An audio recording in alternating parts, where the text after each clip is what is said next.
Hi friends, வெள்ளரிக்காய் juice தயாரிக்கலாமா?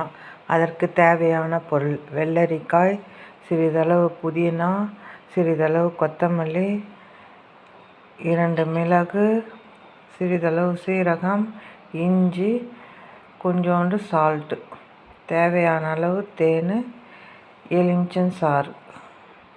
இதனுடன் நீர் ஊற்றி மிக்ஸி ஜாரில் அரைத்து கொள்ள வேண்டும்.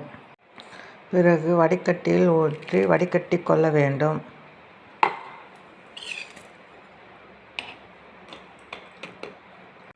பிறகு சிறிதளவு எலுமிச்சை சாற்றை ஊற்றி சிறிதளவு தேனை சேர்த்து நன்றாக கிளறவும். வெள்ளரிக்காய் ஜூஸ் ரெடி. இது உடலில் நீரை தக்க வைத்து கொள்ளும், கெட்ட கொழுப்பை குறைக்கும். பிடித்திருந்தால் லைக் பண்ணுங்கள், ஷேர் பண்ணுங்கள், சப்ஸ்கிரைப் பண்ணுங்கள்.